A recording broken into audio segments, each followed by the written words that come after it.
জয়গুরু খামখেয়ালি প্রাণ চ্যানেলে আপনাদের স্বাগত। আজ আমরা পড়ব ঠাকুরের কৃপা। জয়গুরু। এই ঘটনার 10-12 দিন পরেই আমার জ্যৈষ্ঠ ভ্রাতার 11 বর্ষীয় জ্যেষ্ঠপুত্র শ্রীমান শম্ভুনাথ বন্দ্যোপাধ্যায় জ্বর রোগে আক্রান্ত হইল। মহামায়ার ইচ্ছায় এই জ্বর ক্রমে টাইফয়েডে পরিণত হইয়া তাহাকে শয্যাশায়ী করিল। তখনই বুঝিলাম শম্ভুরও অকাল বিদায়ক্ষণ সমাগত প্রায়। আমাদের পরিবারের ছেলেমেয়েরা প্রতিদিন সন্ধ্যার সময় স্তোত্র বন্দনাদি করিয়া থাকে। এই শম্ভুনাথ ছিল তাহাদের অগ্রণী, কিন্তু জ্বরে আক্রান্ত হওয়ার পর হইতে সে আর তাহাদের সহিত একত্রে বসিয়া সে আনন্দে যোগ দিতে পারিত না। তথাপি শুইয়া শুইয়া দূর হইতেই সে তাহার আকুলতা ভরা প্রাণের বেদন ক্ষীণ কণ্ঠে তথায় পৌঁছাইয়া দিত। দূর হইতেই তাহাদের সুরে সুর মিলাইয়া আনন্দ প্রকাশ করিত।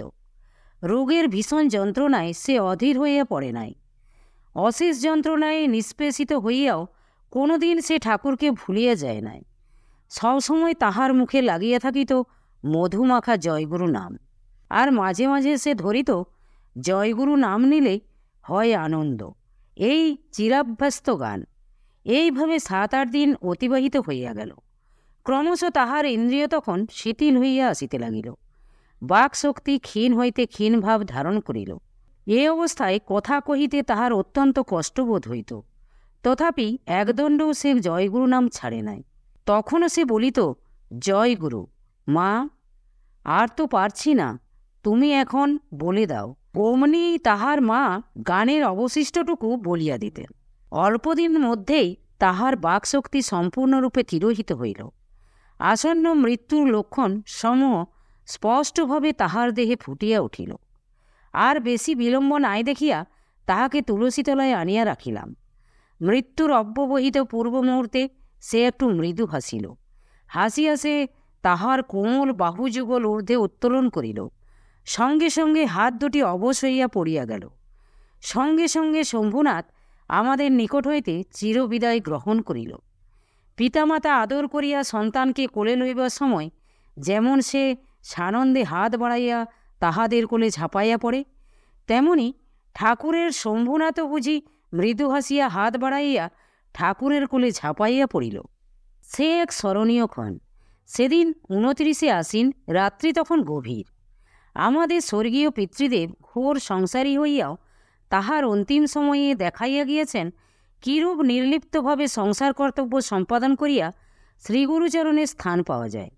আর এই বালক এত অল্প বয়সে দেখাইয়া গেল কিরূপ ভক্তি আর সরল বিশ্বাস লইয়া শ্রীগুরুর কোলে উঠিতে হয়। পিতামাতার সম্মুখে উপর্যপরি সন্তানের মৃত্যুশয্যা, উপর্যপরি বক্ষের ধনকে মরণের কোলে তুলিয়া দেওয়া, এ যে সাধারণ জীবের পক্ষে কি অসহনীয় ব্যাপার, তাহা ভাষায় বর্ণনা করা যায় না। সে করুণ দৃশ্য বর্ণনা করিতে গিয়া ভাষা পঙ্গু হইয়া যায়, ভাব স্তব্ধ হইয়া আসে।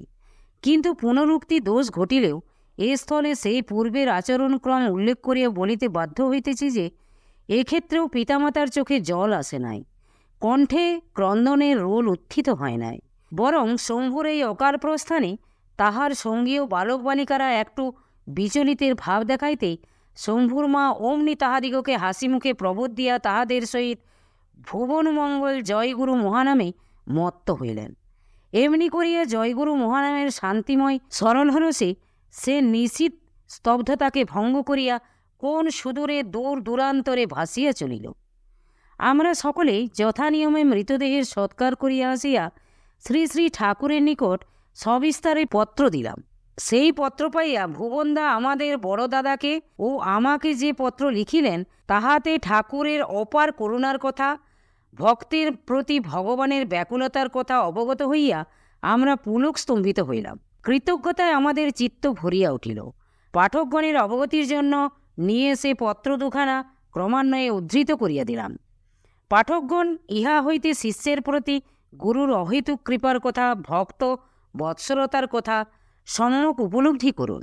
শ্রী শ্রী গুরু ভক্তি পরায়ণে সুরেন্দা, আপনাদের সকলের পত্রই শ্রী শ্রী ঠাকুর মহারাজ পাইয়াছেন। তিনি নিজ হস্তেই পত্রের জবাব দিবেন, তাহাতেই বিস্তারিত অবগত হইবেন। অদ্য প্রাতে 1টার সময় শ্রীমান অধীরের পত্র পাইলাম। তাহাতে 5 সের বেদানা পাঠাইবার কথা লিখিত ছিল। তারপর শ্রীমান অধীরকে পত্র দিব বলিয়া পত্র লিখিতে বসিয়াছি। এমন সময় আর এক পিয়ন আসিয়া তাহার আর একখান পত্র দিয়া গেল। আমি হাতের লেখা দেখিয়া চিনিতে পারিলাম। তাই কি সংবাদ আছে তাহা জানিবার জন্য শ্রী শ্রী ঠাকুর মহারাজকে পত্রখানা দিয়া তাহার পশ্চাতে দাঁড়াইয়া রহিলাম। শ্রী শ্রী ঠাকুর মহারাজ পত্রখানা পড়িয়া আমার দিকে না তাকাইয়া সেখান আমার হাতে দিলেন, আর বালকের মতো মাথায় হাত দিয়া কাঁদিতে লাগিলেন। 15 মিনিট কাল তিনি আর মাথা উঠাইলেন না। তৎপরে নিকটস্থ 2-1 ভক্তকে ডাকিয়া বলিলেন, ভুবনের বাড়িতে 4-4টা 1 মাসের মধ্যে গেল, অথচ তাহাদের কি অচল অটল ভক্তি বিশ্বাস! আমি যে উহাদিগকে ইহার পরিবর্তে কি দিব ভাবিয়া পাইতেছি না। উহারা কি ভীষণ পরীক্ষা দেওয়ার জন্য প্রস্তুত হইয়াছে। দাদা, আপনাকে আমার লিখিবার কিছু নাই।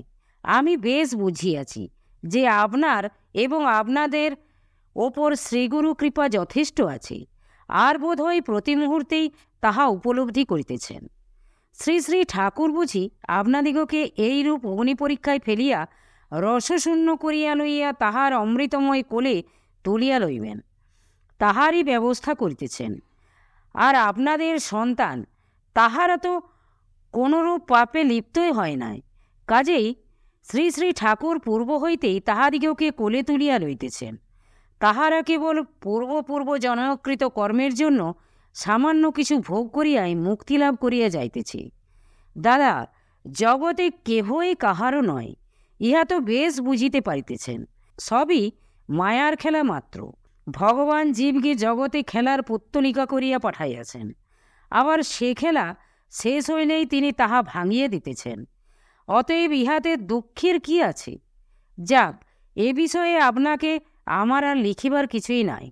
শ্রী শ্রী ঠাকুর মহারাজ অদ্যই আপনাদিগকে পত্র দিতেন, কিন্তু তিনি নিজেই এত ব্যাকুল হইয়াছেন যে তাহার আর পত্র লিখিবার শক্তি নাই। তিনি বলিতেছেন, আমার হৃদয় বিদীর্ণ হইয়া যাইতেছে। দাদা, অর্জুন সখা শ্রীকৃষ্ণ যেমন অভিমন্যবোধে অবসন্ন হইয়া পড়িয়াছিলেন, আজ আপনাদের প্রাণের ঠাকুরও সেইরূপ শম্ভুর বিয়োগে অধীর হইয়া পড়িয়াছেন। আপনাদের সমস্ত শোক তাপ নিজে গ্রহণ করিয়া তিনি যে আপনাদিগকে শান্তি ও আনন্দ দিতে পারিয়াছেন, এইটুকু তাহার সান্ত্বনা। ঠিক মনে হইতেছে না আপনাদের বাড়ির কে যেন স্বপ্ন দেখিয়াছিল যে শ্রী শ্রী ঠাকুর যেন বলিতেছেন, ভুবনের আরও 3টার সৎকার করিতে হইবে। আমার পাও চলে না, তিনি স্বপ্নে দেখিয়াছিলেন, আর আজ আমি নিজে তাহা প্রত্যক্ষ করিলাম। দাদা, আপনাদের ভক্তি বিশ্বাস দেখিয়া মনে হয় প্রকৃতই আপনারা জ্ঞানী এবং ভক্ত, কারণ এই সব পরীক্ষায় আপনারা তাহার পরিচয় দিতেছেন। তাহার চরণে প্রার্থনা করি যেন আপনারা এইরূপ কঠোর পরীক্ষায় উত্তীর্ণ হইয়া নিজেদের মহাশোককে মহাশান্তিতে পরিণত করিয়া অনাবিল আনন্দের অধিকারী হইতে পারেন। মুখে অনেকেই অনেক কথা বলিয়াও কহিয়া থাকে, কিন্তু হাতে কলমে তাহা দেখাইতে পারে এরূপ লোক অতি বিরল। আর বিরল হইলেও তাহাদের আদর্শই জগতের লোক গ্রহণ করিয়া থাকে। শ্রী শ্রী গুরুদেব তাহার যাহা করিবার তাহা করিয়া যাইতেছেন, আপনারা কেবল উপলক্ষ মাত্র। তিনি নিজে এইসব করিয়া আপনাদের দ্বারা তাহার মহিমা প্রচার করিতেছেন, ইহা যেন বিস্মৃত না হন। আর অধিক কি লিখিব? আপনারা সকলে শ্রী শ্রী ঠাকুর মহারাজের আশীর্বাদ জানিবেন। অত্র মঙ্গল। কল্যাণ বরেশু, প্রাণের অধীর। এই পত্রখানা খুব প্রীতি এবং আনন্দের সহিত দিতেছি জানিবে। বেলা 9টার সময় তোমার পত্র পাইয়া বেদানা কিনিতে যাইব।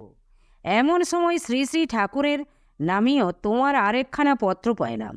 ভাই অধীর, বাস্তবিকই তোমরা ধন্য, তোমাদের ভক্তি বিশ্বাসকে ধন্য।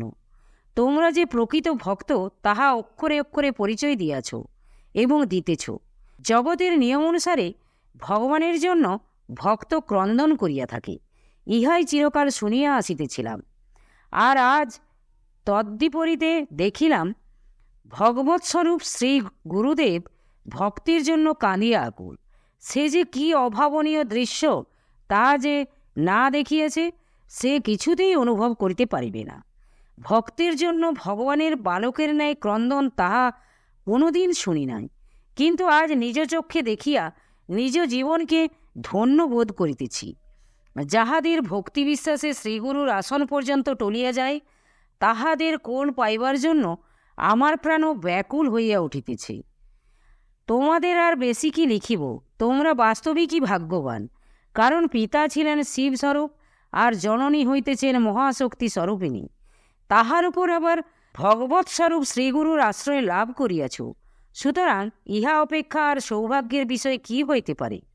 আমি আশা করি তোমরা দিন দিন এইরূপ মন প্রাণকে দৃঢ় করিয়া শ্রীগুরুর চরণে আত্মবলি দিয়া তার মনের মতো হইয়া ওঠো। যখনই জীব আধ্যাত্মিক জগতের দিকে অগ্রসর হইতে থাকে, তখনই আধ্যাত্মগুরু সংসারের ঘাত প্রতিঘাত দিয়া তাহাদের সংসার মায়া ছিন্ন করিয়া দেন। ইহাই বিধির বিধান। আর অধিক কি লিখিব, তোমরা সকলে শ্রী শ্রী ঠাকুরের স্নেহাশীর্বাদ লইও। তাহার পত্র 2-1 দিনের মধ্যে পাইবে। ভুবনদার এই চিঠি পাওয়ার পরেই 2-1 দিনের মধ্যে শ্রী শ্রী ঠাকুর সহস্ত লিখিত অমেয়বর্ষী একখান চিঠি আমাদের হস্তগত হইল। সেটা আমার জ্যেষ্ঠভ্রাতা শ্রীযুক্ত সুরেন্দ্রনাথ বন্দ্যোপাধ্যায়ের নামে। ঠাকুরের সেই চিঠি পড়িয়াই ঠাকুরের স্বরূপ আমাদের অন্তরের মাঝে ফুটিয়া উঠিল। জীবন মৃত্যুর পরপারে অবস্থিত আনন্দলোকে সুস্পষ্ট চিত্ত আমাদের মানস নেত্রে ভাসিয়া উঠিল। আনন্দের প্লাবনে আমরা ভাসিলাম। ঠাকুরের মতো ঠাকুর লাভ করিয়াছি বলিয়া নিজেদের ধন্য জ্ঞান করিতে লাগিলাম। বর্তমানে সেই চিঠি আমাদের জীবনপথের দীপিকা, আশা, ভরসা, সান্ত্বনার চরমতম অভিব্যক্তি। ক্রমান্বয়ে আবমিশ্র বিপদরাজি সহ্য করিয়া হাসি মুখে মায়ার পরীক্ষা উত্তীর্ণ হইবার অমোঘ সংকেত। বুঝিলাম, যে কোনো স্থানে যে কোনো অবস্থায় থাকি না কেন, কোনোদিন আমরা ঠাকুর ছাড়া হইব না, ঠাকুরও কোনোদিন আমাদের ছাড়া হইবেন না। তিনি যেন জীবন মৃত্যুকে আপন করতলগত করিয়া আমাদিগকে তার অমৃতময় বক্ষে জড়াইয়া রাখিয়াছেন। পৌনপুনিকাঘাতে অনিত্যের স্বপ্ন ভাঙাইয়া আমাদিগকে নিত্যের পানে আকর্ষণ করিয়া লইয়া চলিয়াছেন। শ্রী শ্রী ঠাকুরের সহস্ত লিখিত এই শ্রেণীর চিঠি প্রকাশের এখনও সময় হয় নাই, তাই তাহার আভাসটুকু দিয়াই আমি এখানে ক্ষান্ত হইলাম। পাঠকগণ, তজ্জন্য আমাকে ক্ষমা করিবেন। প্রবন্ধের বিস্তার নিষ্প্রয়োজন, ঘটনাবলীর বিশ্লেষণও নিষ্প্রয়োজন। সহৃদয় ভাতৃবৃন্দ এই বিবৃতিমাত্র অবলম্বনেই ঠাকুরের কৃপা উপলব্ধি করুন, তাহার স্বরূপের সহিত পরিচিত হন, এই মাত্র অনুরোধ। পরিশেষে যিনি আমাদের অন্তরে বাহিরে বিরাজ করিয়া দুঃখের পরিবর্তে আনন্দ, শোকের পরিবর্তে শান্তি, বন্ধনের পরিবর্তে মুক্তির আস্বাদ দিয়া আমাদিগকে সত্যের পথে টানিয়া লইয়া চলিয়াছেন, আমাদের সেই পরম আরাধ্যতম শ্রী শ্রী ঠাকুরের চরণকমলে শত শত প্রণতি জ্ঞাপন করিয়া এই বিদায়ের বেলা তাহারই মঙ্গলময় নামের জয় উচ্চারণ করিয়া বলি, জয় গুরু, ওম শান্তি। জয় গুরু, জয় গুরু। আজ এই পর্যন্তই। যদি আপনাদের ভালো লেগে থাকে তাহলে চ্যানেলটিকে সাবস্ক্রাইব করে সাথে থাকবেন। জয় গুরু, জয় গুরু।